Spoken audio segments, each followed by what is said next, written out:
All right, hello there, thrill seekers.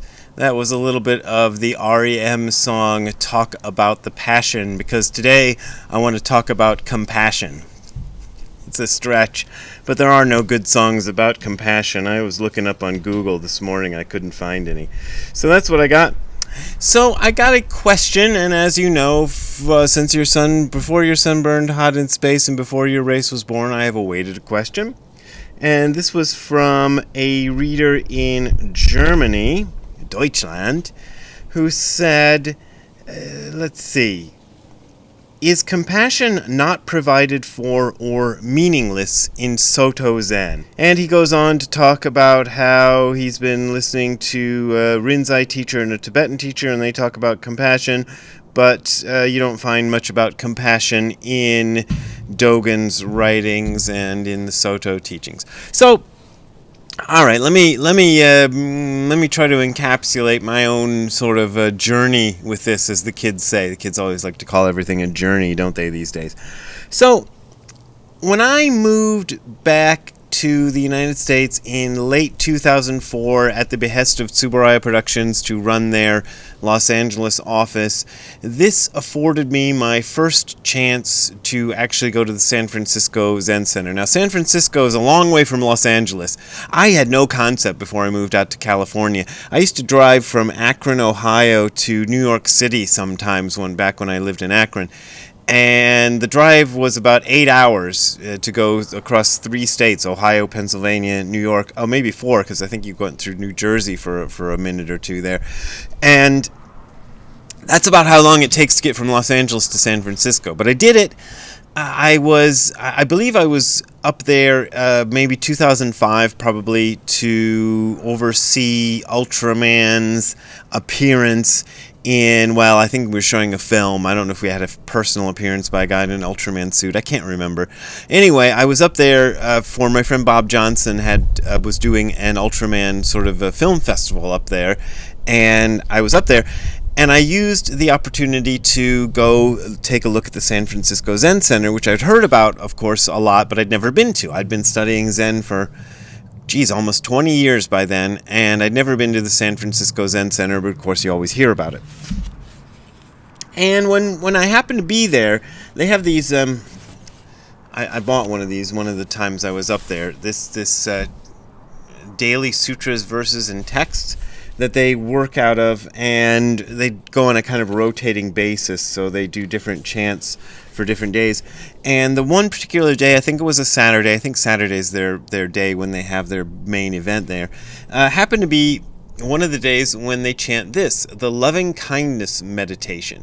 Now, I was a bit taken aback by this because the loving kindness meditation is a sutra from the Pali Canon, and I don't want to go into a long explanation of the difference between so-called Hinayana or lesser vehicle Buddhism and Mahayana Buddhism, but let me see if I can make it as short as possible for the purposes of this video.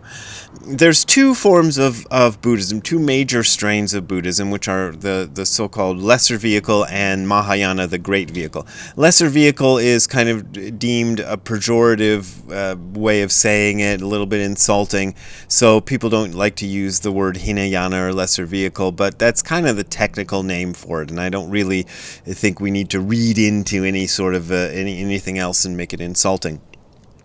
But the lesser vehicle Buddhism, it was the earlier type of Buddhism, and one of the characteristics of it is that it relies solely on the writings from what's called the Pali Canon, which are the earliest scriptures written about 200 years after Buddha died, supposedly based on the memorized texts. Certain of Buddha's disciples had memorized what he said, that's what they say, and then this tradition of carrying on that memorized version of the text persisted until it was written down about 200 years after Buddha's death. Mahayana, on the other hand, accepts a whole bunch of other scriptures which were written later, which might have come from 500 to 1,000 years, maybe even more. I'm not really sure how far the span goes after Buddha's death. So these scriptures we know they were written, even people in ancient times knew they were written after Buddha's death, but they contain stories that purport to be words of the Buddha and words of his disciples, and okay, so that's the deal. And when I went to the San Francisco Zen Center and heard them chanting this Hinayana, this lesser vehicle, this early Buddhist text, I was a bit taken aback, as I said, because it would be kind of like if you were watching an episode of Family Guy and then Homer Simpson walks in, or you're watching a Spider-Man movie and all of a sudden Superman makes an appearance. Like maybe only nerds will get this, but Superman was a character created by DC Comics back in the 30s, I think, and Spider-Man was created by their rival Marvel Comics in the 1960s. So if you put Superman in a Spider-Man movie, you'd be like, hey, wait a minute. As a nerd, you'd be like, wait a minute, that doesn't belong there. And I don't know, I've never found out exactly why the San Francisco Zen Center, as far as I know, in their regular chanting routine, only uses one of these Pali Canon texts, and that is the loving kindness meditation.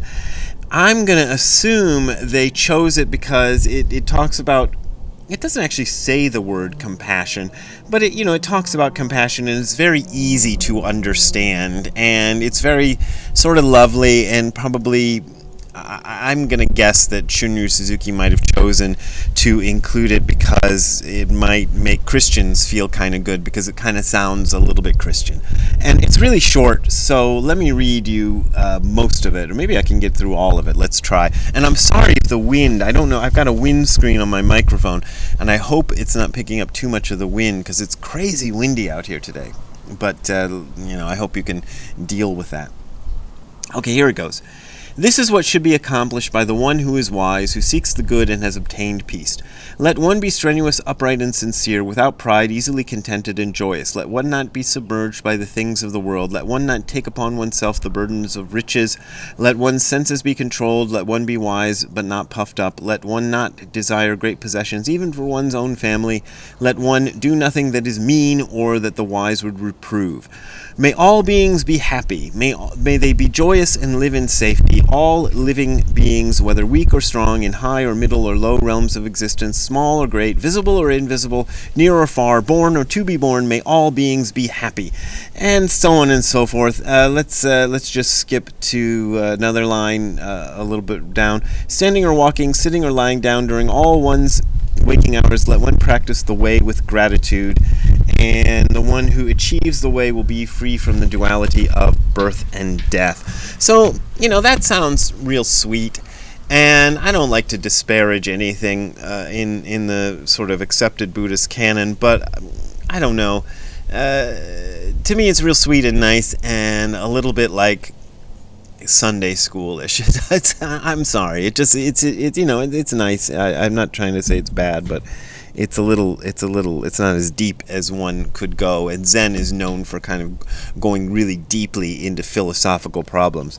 So the person in Germany who wrote me that piece, I said to him he ought to check out a chapter in Dogen's Shobogenzo, which appears in Book 2 of the Nishijima Cross version, the translation. It probably appears in different places, and there's different numbering systems and such. But it's number 33 in this version, chapter 33, and it's called Kanon, or they translated, Nishijima and Cross translated as Avalokiteshvara. And that is the name of the Bodhisattva of compassion. So this is the chapter where Dogen talks about compassion. Talk about compassion. I cannot sing like Michael Stipe. So let me first read you Nishijima Roshi's introduction to this chapter. It goes like this. Kanon is the Japanese pronunciation of the Chinese name of the bodhisattva called Avalokiteshvara in Sanskrit. So bodhisattvas are beings, sometimes they're more or less human, and sometimes they're more ethereal and sort of godlike. Avalokiteshvara happens to be one of the more godlike ones. And Avalokiteshvara is they're beings who have put off their entry to nirvana to help the people of the world get to nirvana. So they're not going to go to nirvana until everybody else gets there. They're going to be the last ones at the party. Avalokiteshvara is described in the Lotus Sutra as someone who always comes to this world to save a man or woman who cries for help. Kanon literally means regarder of sounds, and this expresses the character of Avalokiteshvara, who always responds to the cries for help of living beings in this world. Thus, Avalokiteshvara is usually thought of as a symbol of compassion, but Master Dogen understood Avalokiteshvara as a symbol of a life force that is more fundamental to living beings than compassion. So in this chapter, he explained the true meaning of Avalokiteshvara, quoting a famous conversation about Avalokiteshvara between Master Ungan Donjo and Master Dogo Enchi. And since that is how the chapter begins, with that conversation, let me read you that conversation. Great Master Ungan Muju asked Great Master Shuitsu of Dogozan Mountain. Now you'll notice these guys, it's like Russian novels. I've never actually read a Russian novel, but from my understanding in Russian novels, the characters all have like 12 different names. That's what it's like in Buddhist sutras. So, but these two guys, all you really need to know is that they are brothers who entered monastic practice when they were very young and have been practicing together now for about 40 years. And this is when the conversation takes place. So Master Ungan says to Master Dogo, "What does the Bodhisattva of great compassion do by using his limitlessly abundant hands and eyes?" And I should mention here that Avalokiteshvara is sometimes considered male and sometimes considered female. I don't have the original text, but my guess is that he's gender. When you write in Japanese, you can kind of skip the gender. So anyway, that's just a little side note. So what does the Bodhisattva of compassion do with his limitlessly abundant hands and eyes? And the Bodhisattva of compassion is said to have thousands of hands and eyes, and in statues they often depict him or her as this being with hundreds of hands and eyes, and sometimes the eyes are in the center of the hands, just like that Sonic Youth album cover. I'll see if I can find it and put it on screen for you. And Dogo says, he is like a person in the night reaching back with a hand to grope for a pillow. Ungan says, I understand. Dogo says, how do you understand? Ungan says, the whole body is hands and eyes. Dogo says, your words are nicely spoken. At the same time, your expression of the truth is just 80 or 90% of realization. Ungan says, I am just like this. How about you, brother? Dogo says, the thoroughly realized body is hands and eyes. Now, yeah, that sounds kind of confusing and crazy, and I kind of felt bad for recommending this German person to go look at this particular chapter, because I read it over yesterday in preparation for this video in a couple of translations. And I was just like, oh my god, this is one of the most difficult chapters in all of Shobogenzo to understand. It's full of poetic allegories and all kinds of crazy stuff. So what I did is I went and looked at one of my own books. It came from Beyond Zen. Let me see when I wrote this, because when I looked at it, 2017, so I must have written in 2016, 2015. So about almost 10 years ago when I wrote this. I'd forgotten what I put in here. I just remembered that I did put Kanon in my little translation. So in case you don't know, this book and my book Don't Be a Jerk are, what I did with these books is I rewrote Dogen in my own words. And so I rewrote Kanon in my own words, and let me see what I called the chapter. 1,000 Eyes and Hands of Compassion. There you go, Kanon. And I actually think my version is way easier to understand than any of the other translations. I'm not trying to toot my own horn here. the idea of writing Dogen in my own words gave me the freedom not to be so tied to exactly what Dogen said. And so I didn't have to use all that poetry and stuff, and so my version's a little bit easier to understand. But the key phrase here is that the action of the Bodhisattva of compassion, aka compassionate action, is like a hand reaching for a pillow in the night. And I always, I actually did some work this morning. I've never seen anybody in all of the time I've looked at people explaining Dogen explain what that metaphor means. Even Nishijima Roshi just bypasses it, like he expects you to understand that let's see what my hair's doing. What that means, and to me, I had to think about it a lot, and the conclusion I came to is it represents intuitive action. A hand reaching for the pillow in the night, I'm assuming the person in question is asleep. And he's not doing anything deliberate. He's just trying to adjust the pillow. And he's not even doing something exactly for somebody else. But in a sense, he kind of is. I mentioned this in an earlier video. Was it Zipporin? What's the guy's name? Something Zipporin, who wrote a nice book about Tendai Buddhism, brought up this episode of Seinfeld, where Seinfeld talks about night guy and morning guy, and how night guy doesn't really care about morning guy. So he says he's night guy at nighttime, and he stays up as late as he wants, and does whatever he wants, and then just leaves it for morning guy, which is also him, to deal with being groggy and just not having had enough sleep. And the idea that I think Mr. Zipporin, is it Bernard? Anyway, whatever Mr. Zipporin's first name is, he kind of points out that there are ways in which myself, becomes two different persons sometimes. So the hand reaching for the pillow in the night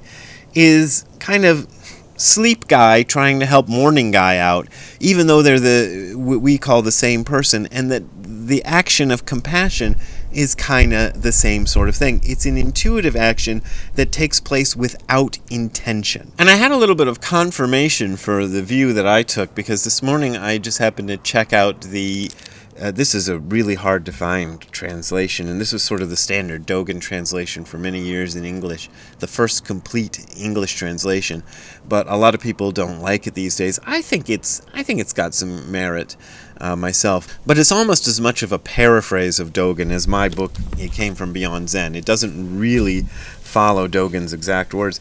But the interesting move that these translators do is they add a little bit of detail, which isn't in the original. They have Dogo saying, "It is like someone who falls off his pillow during the night and gropes for it while still asleep."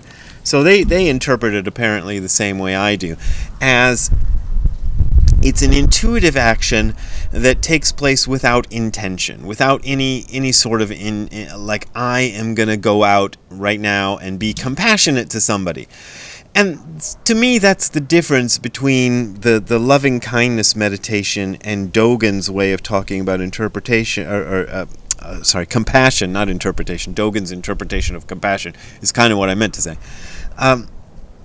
That's the difference, because when I read the loving kindness meditation, I sort of imagine a lot of people getting very comforted by the idea of, like, I'm gonna wish for compassion all over the world. You have this kind of like sending thoughts and prayers kind of thing, where your desire for everybody to feel good and be happy is somehow going to make everybody feel good and be happy. And I don't really think there's a good one-to-one connection with those things. I mean, that doesn't seem to be the way the world works to me. But what Dogen is talking about isn't even like going out and being like, I don't know, what do we do to be compassionate? I'm going to go, I don't know, feed the homeless or save the whales, or, these things that we think of as I'm going to go out and deliberately do compassionate things. Not that there's anything wrong with that. Those are perfectly noble things to do, and I actually have a lot of admiration for people who go out and do stuff like that. Well, most of them. Some of them go a little too far and end up causing more trouble than they end up making things worse. But for the most part, I think it's a good thing to do those sort of activities. But Dogen is saying real compassion is not motivated by any sort of desire to be compassionate. It's the natural activity that one does without any intention at all when one does the right thing. So, for example, I got a tree in my yard here that produces oranges, and one of them sitting on the table here. The tree doesn't intentionally, it doesn't think, I'm going to produce some oranges so Brad can get some vitamin C and get over this cold that he had last week. But it ends up doing that without any intention at all. Ziggy, at night when it's cold, he curls up. He looked up when he heard his name. Ziggy curls up next to me and ends up keeping me warm, and it feels very nice. I don't think Ziggy is thinking, I'm going to help Brad feel warm and nice. I mean, maybe he is. I don't know. But I think it's more like he just does what feels natural to him, which is he curls up to me because I'm warm, and then by doing that, he keeps me warm too. So it's nice for both of us. That's compassion in Dogen's way of looking at things. And Soto Zen tends not to overtly, push the idea of compassion all that much, but it's really embedded in there. In fact, I noticed when I was doing the research for this that, and it just kind of, it's something I've known all along, but I hadn't really focused on it, was that Dogen's original temple, or one of the temples he founded before he founded Eiheiji, was named after Kannon. Kannon Dori, something like that. Anyway, the name Kannon is in there, so compassion is in there. So he definitely believed that compassion was an important thing, but he also wasn't advocating this kind of sweet, sticky, syrupy sort of let's all be compassionate sort of thing that honestly plays very well to audiences, especially in the West. They love that stuff. They lap it up just like the sugary sweetness that it is.